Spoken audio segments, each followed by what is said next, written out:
अमिताभ बच्चन की फिल्म गंगा यमुना सरस्वती में हीरो का हीरोइन के साथ मिलना हो या प्रयागराज में गंगा यमुना सरस्वती नदी का त्रिवेणी संगम, हम सब ने कहीं ना कहीं सरस्वती नदी के बारे में सुना जरूर होगा। पर आज के टाइम में ये नदी कहाँ पाई जाती है, शायद ही हम में से किसी को पता होगा। आज जब मैं सरस्वती पूजा के लिए तैयार हो रही थी, मेरे मन में भी ये बात आई। जब मैंने इसके बारे में ज्यादा रिसर्च की तो मुझे पता चला कि सरस्वती नदी को हमारे देश में बहे जाने वाले प्रमुख नदियों में से एक माना गया है।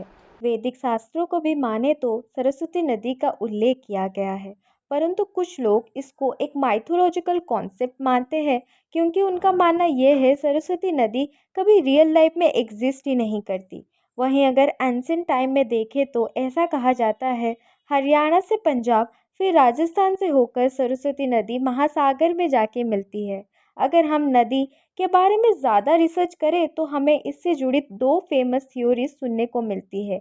एक है साइंटिफिक थ्योरी और दूसरा है माइथोलॉजिकल थ्योरी। अगर हम साइंटिफिक थ्योरी की माने तो ऐसा कहा जाता है 2000 साल पहले एक भीषण अर्थक्वेक की वजह से सरस्वती नदी का पानी बड़े बड़े पहाड़ों, पत्थरों और मिट्टी के नीचे दब गया था। नदी का पानी सूख जाने के कारण वो आज के समय में पाई नहीं जाती है। वहीं अगर हम धार्मिक दृष्टिकोण से देखें, ऐसा माना जाता है वेद व्यास जी ने महाभारत की रचना सरस्वती नदी के किनारे बैठ के की है। जब वो गणेश जी को पूरी महाभारत सुना रहे थे, सरस्वती नदी के शोर के कारण उनका ध्यान बार बार भंग हो रहा था।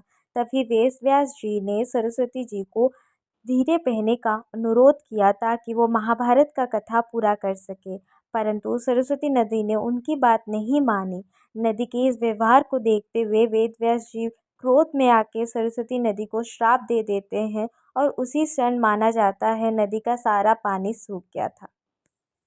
इन दो राय में से आप किस चीज पे ज्यादा बिलीव करते हैं, मुझे कमेंट सेक्शन में जरूर बताइएगा।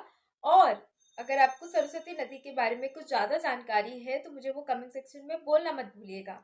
तब तक के लिए मैं आप सबसे मिलती हूँ एक नए वीडियो और एक नए टॉपिक के साथ। बाय।